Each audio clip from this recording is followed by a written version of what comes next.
Primary স্কুলের খাবার, এটা একটা ছাত্রের জন্য প্রতিদিন বাজেট 130 টাকা। একটা এনজিও এটা সরকারের পক্ষ হয়ে বাচ্চাদেরকে পুষ্টি বৃদ্ধি করার জন্য দিয়েছে।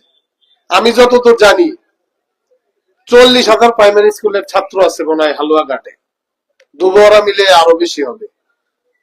প্রতিদিন খাবার দিচ্ছে 20 থেকে 25 টাকা।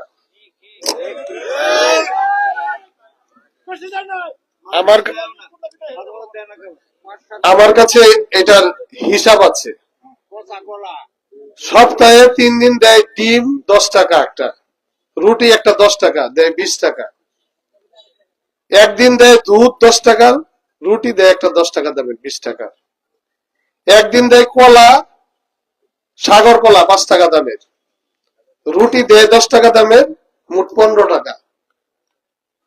কন্ট্রাক্টর কে, সাপ্লায়ার কে আপনারা খোঁজ দিয়ে দেখবেন, আমি নাম বলতে চাই না কারণ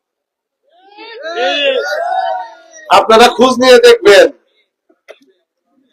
যারা এই কোমলমতি শিশুদের মুখের অন্ন কেড়ে নেয়, তাদের খাবার কেড়ে নেয়, তাদের মুখে তো বড় বড় কথা ভালো লাগে না। আলাপ করলে তো অনেক কথাই বলা যাবে, আপনারাও যেমন জানেন আমরাও সেরকম জানি। আমার বড় ভাই নঈম ভাই বলল, এই কয়লার ব্যবসার উপরে কিন্তু আমাদের অনেক শ্রমিক নির্ভর করে।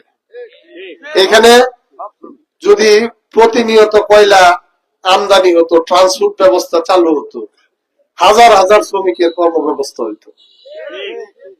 আমি কয়লা ডিপোতে একদিন গেছিলাম, ওইখানে আমারও জমি আছে করইতলি বন্দরে, আমি কয়লা নামাই না, আমার জায়গার মধ্যে অন্যান্য মানুষই কয়লা নামাই।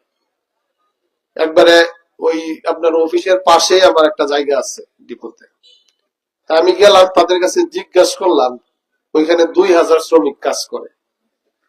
একটা কইরা যদি শ্রমিকে 5 জন পরিবারের সদস্য হয়, 10,000 মানুষের জীবন জীবিকা চলে কিন্তু ওই পোর্টে তাদের কাজ করে।